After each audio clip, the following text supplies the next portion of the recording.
Welcome to CMMS Radio, a podcast and general resource for all things CMMS, computerized maintenance management software, from selection to implementation to help you make better choices and have a successful CMMS journey.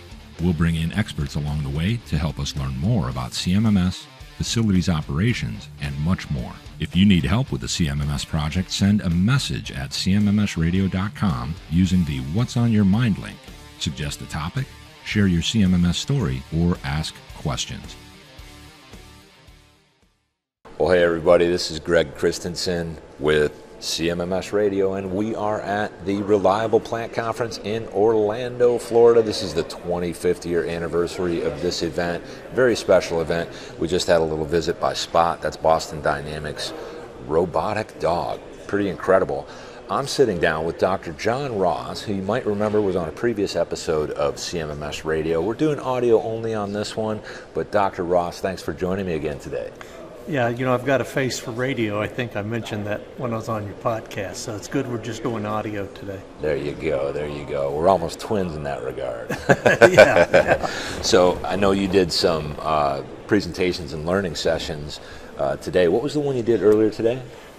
So I've gone to some presentations today, right? I'm giving one tomorrow, actually, but the ones I'm interested in seeing are the ones that are again, I'm in this space, but I want to hear from others and add to my knowledge or get sort of competing views.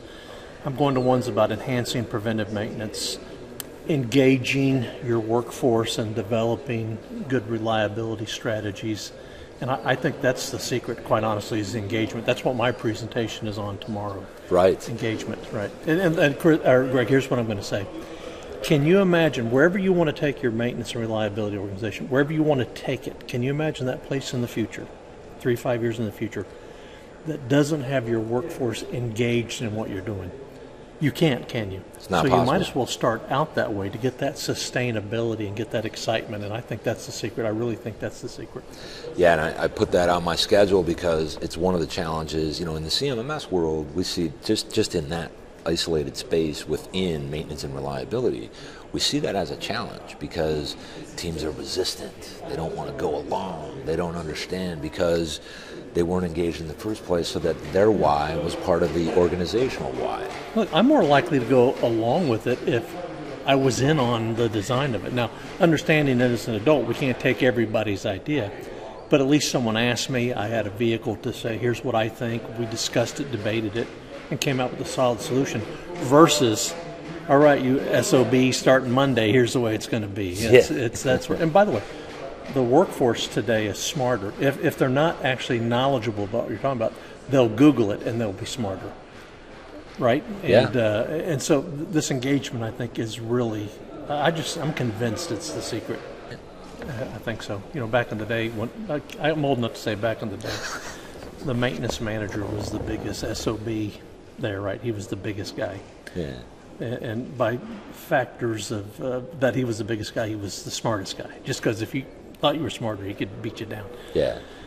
But now you realize that you don't have to be the smartest guy in the room, but you got to know how to get the people to give their ideas and input and evaluate and create make a decision. So again, I'm just convinced it's the way to go. There's something about the criticality of storeroom and supplies that you're really passionate about, that you're starting to do something with recently, where you launched a training program designed around that. Right, yeah, right. And so I along with a co-founder, we started a company and we offer certifications, and we offer the only certified storeroom manager and certified storeroom technician program on the planet. And I created this over 5 years, so I put a lot of thought into this. And it's a program that offers an academic 4-day academic study. It's a course. You have several homework assignments, so there's a practical side. You got to go back to your plant, demonstrate that you can use the tools and the knowledge that you learned in the class. So you go back, put it to practical use. And then once you've satisfied that, you've got to take a competency-based exam and pass that. So versus just walking in off the street and taking a test and getting lucky, you've got to take a class where you got to participate. If you're taking my class, you're answering questions. again, you got to demonstrate the knowledge base through practical homework assignments, and then a competency-based test, and then you get a certification. And we've got to have that level of expectation. You've got to set the high bar. My expectation is up here, and for your listeners, I've got my hand up over my head. Once I get you certified, and once you're in the certification program, your boss now can raise the expectation because, dang it, you're certified now. Figure out, give me some options. Come to me with some ideas. You can't just say we have a problem. What do you want to do about it? Which is what I said to you yesterday.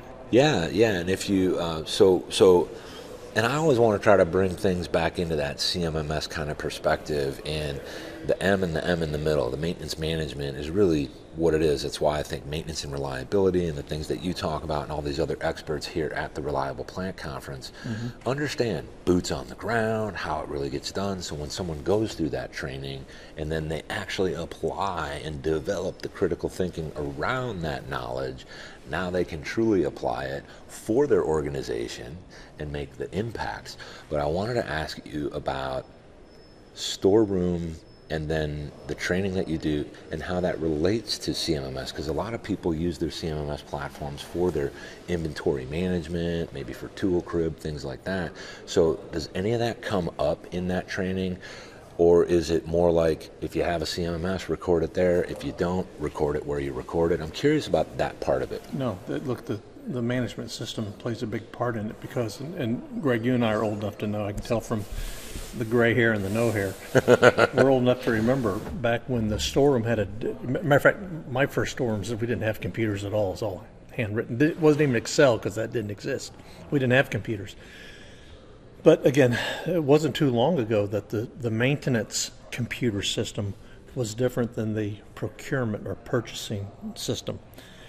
Now, obviously, the world-class, the best approaches are on the same platform, and that is that your inventory exists in the same computer system. So the planners can order parts from a components or materials tab on the work order system. And, we're all connected at the bill of material. Everybody's connected at the bill of material. The things that make that machine, what are all the parts that make that machine? And so that's where the storeroom and maintenance come into play, is we're talking about the same bill of material. So we've got to make sure right part, right time, right quantity, and support of the maintenance budget and the reliability effort. That's the goal of the storeroom. And that maintenance management system, the computer maintenance management system, is our computer system. It holds it's a repository of everything we know about those assets out there. Yeah. And we've got to keep it up to date. There's a relationship between the planner and the storeroom, and all of this has to be written. If it is not written down, if it's not in the computer system, it did not exist, or it doesn't exist. I was just going to bring that up because we talked about that on the first episode you and I recorded together. Oh, that's right. And you made that a feature if subtitle, basically. Basically, yeah. Forget about the grammar for a second, folks. If it ain't written down, it didn't happen. I think that's exactly how I said it. And the reality is, you also mentioned that our CMMS platform, and it might be an EAM or whatever it is, it's the accounting system of what we do in all of maintenance. Yes? Yeah, right. I mean, nobody here at the Reliable Plant Conference, big companies are here, little companies too, but nobody's running their billion-dollar corporation on QuickBooks. They have an accounting system. In fact, a lot of these bigger companies not only have their accounting systems and their accounting folk, they also probably have independent audits with Price Waterhouse, or somebody comes in once a year, especially if they're publicly traded, just to make sure all the dollars are where there's no fuzzy accounting going on. Well, we have an accounting system too. It's the CMMS, and that tracks, and this is important, it tracks the inputs and the outputs of the maintenance organization, which includes the storeroom. The reason inputs and outputs are important because output divided by input is productivity. I don't care what you're measuring. Productivity is always output over input. In the computer system, our CMMS, that's where the maintenance department and storeroom, that's where we track output, and that's where we track input. And so when we're not taking accounting of the little 15-minute fixes that we just go out and jimmy something or just a knob and no parts are needed, when we don't take accounting of those and we don't put those in the computer, we've lost the ability to prove that we need that maintenance guy, because it's not too many 15-minute adjustments that add up to a full-time equivalent. And then pretty soon, on paper, we look like we need 6 people when we really have 15. And somebody on Madison Avenue is going to say, boy, sure seems like you got 9 more people than you need. Of course. Because we're cheating ourselves. Maintenance is excellent at shooting themselves in the foot. Well, I think part of that is, I think we could agree that people that are in maintenance, that do maintenance at all the different levels within the building envelope, the envelope itself, all these different systems, they care about what they do. They want to get out there and get stuff done. They want to do great work. And what sometimes gets in the way is that they have to stop for that moment to record something, and that moment is too painful. It's just too hard. So they want to write it down, and I think you said they write done, D-U-N. Like, yeah, that's my personal favorite. But Greg, wouldn't you say that over on the production side, that they also have to document things, and and in fact it may take more time. But where would any manufacturer or any industry be if we didn't record production? Imagine that. How much did you make today? Yeah, heck if I know. How well did you run? Who cares? There's no. How about if it's sports? There's no. Look, we write things down to keep score. That's what we're doing. Mm-hmm. In the maintenance department, we write it down to keep score, but we also want to go back and analyze it. I don't know this for a fact. I've never been on the production side, but I have to believe in my heart of hearts that if we're going to run a product next week, that you and I are going to sit down and look at how we did the last 2 or 3 times we ran this product. What were the upsets? Hey, let's be sure not to do that again. Remember that tripped us up halfway through. You look at the game tape. We can't analyze. There is no game tape if no one wrote it down. And I think this really stems from it's systemic in the sense that we used that data before to beat people over the head. How come you took 20 minutes too long on that job? I roll up your excuses and hit you on the head. And so we're directed by ISO that says leadership will determine what to measure, how to measure, and what to do with it. I don't think we've ever figured out that last one, what to do with it. Interesting, because I'll tell you, in the last, we'll call it a day and a half at this point, talking to people, whether I was getting a soundbite or not, some of the best conversations I didn't have the recorder on. And when people know it's not on, they really start cutting loose. And this is one of the common things. So for example, if we're using sensor data, right, whether you have a CMMS or not, right, you're using sensor data, you're tracking all this stuff, you're amassing all this data. Well, why? What are you going to do with it? And then when you try to do something with it, nobody had that figured out, right? So I think you told me once that you have to have an end in mind. So when you're doing these things, they have to at least have an idea what they're going to do with the data, and we're trying to figure that out now. And that's like the problem that everybody's trying to solve. And there's many ways to do it, but nobody's really figured it out. And I think the reason they haven't figured it out is the same reason there's upwards of 400 CMMS platforms. It's not that there's too many CMMS platforms, it's that everybody has a unique process or processes that allow them to achieve what they're going to achieve, whether it's storeroom related, operations specific related, the accounting side, all this, right? So what do you think is a way, not the way, but what is one of the ways that you think we could solve this issue with data and what to do with it? Well, we've got to go in with the end in mind, right? I didn't create that. That was Stephen Covey, right? 7 habits of highly effective people. Yeah. When you're adopting or bringing in a CMMS, the best practice is to have really good processes in place. We have really great processes for identifying, approve, prioritize, planning, scheduling, assigning, handover, execution, return to service, documentation, and evaluation. These are the 10 big maintenance processes. We've got these processes nailed down. Everybody, these are the best practices. And now I can bring in CMMS salespeople and say, can your product support these awesome services? We already know what we're trying to measure. Every single process we do in maintenance requires singular activities together or in parallel. Every one of those you can measure how well you do it and who's responsible.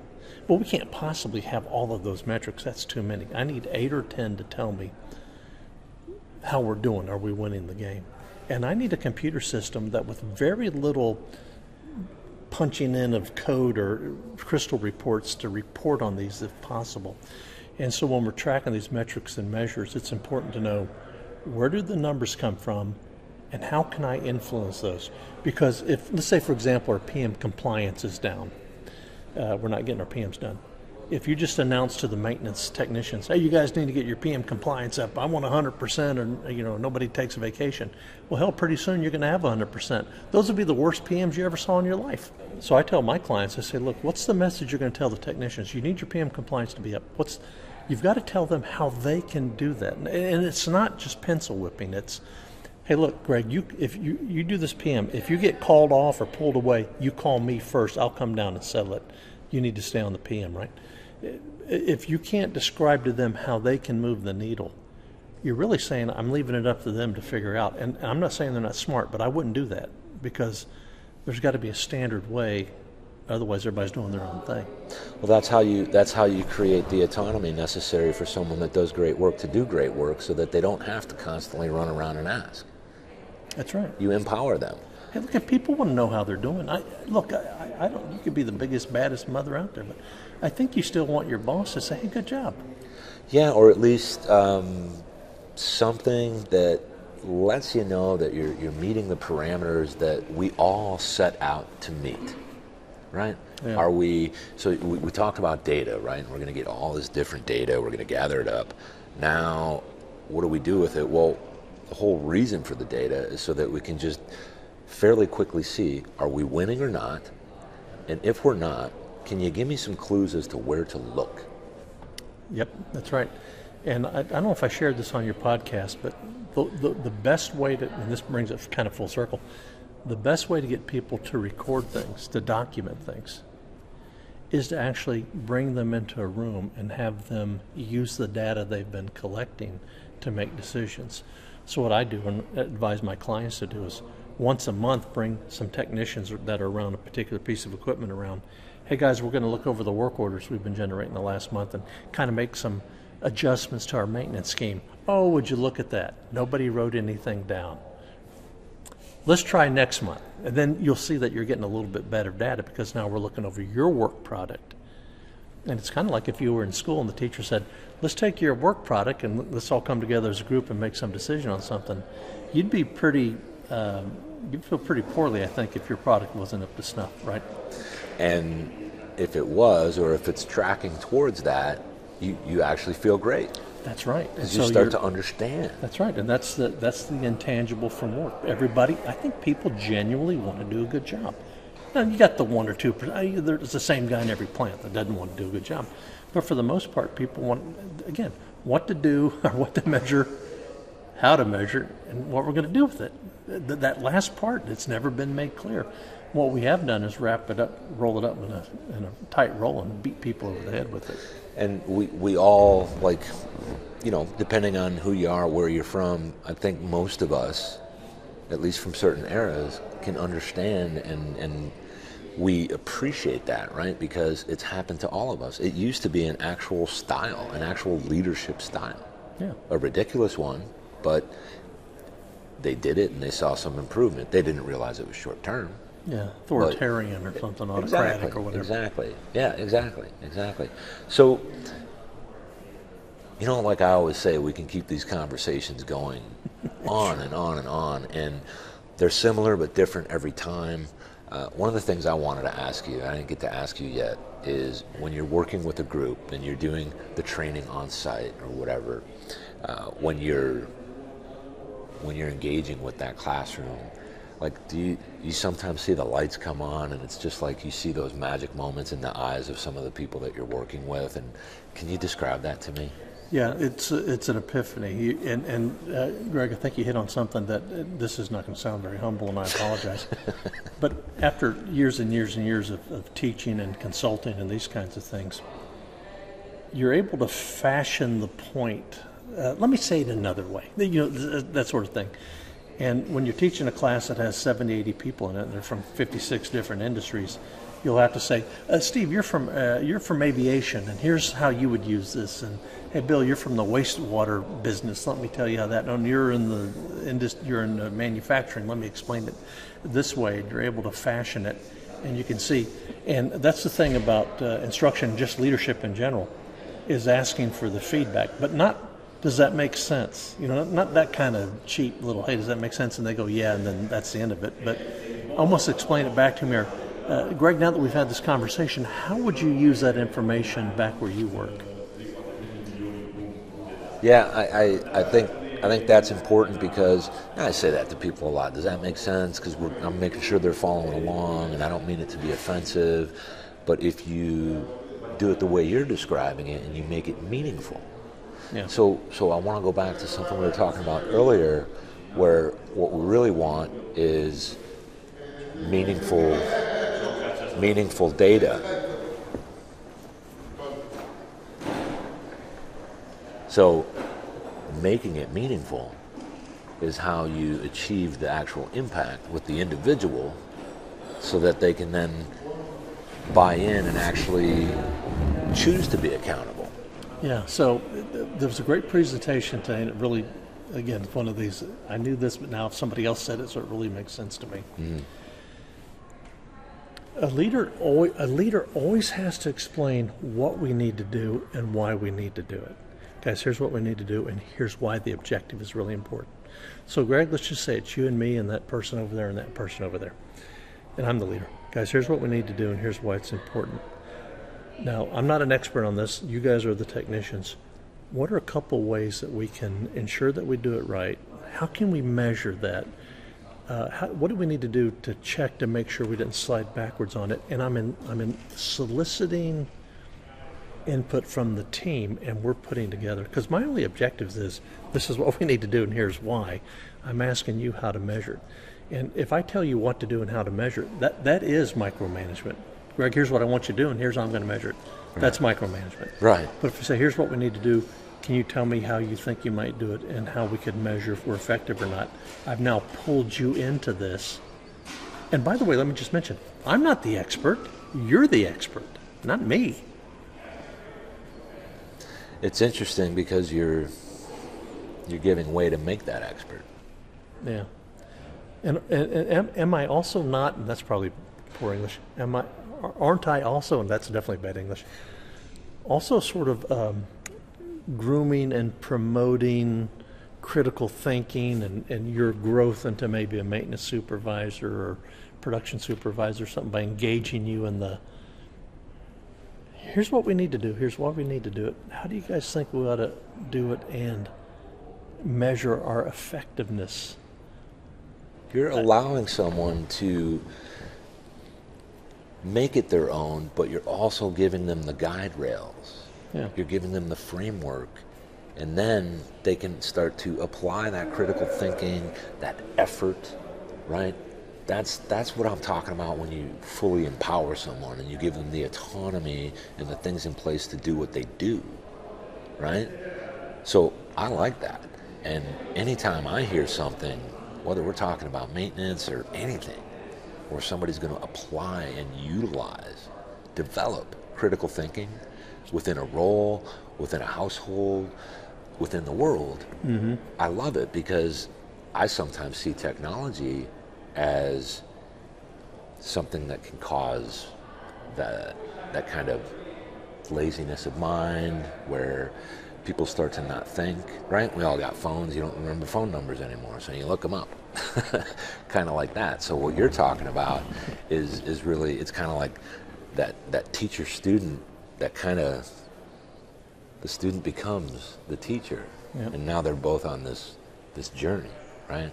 Yeah. I love it. I think, so one thing I always want to do on the podcast is I want to make sure that people have a way to get in touch with you. And I know we said it on the previous podcast, but you never know which episodes people are listening to.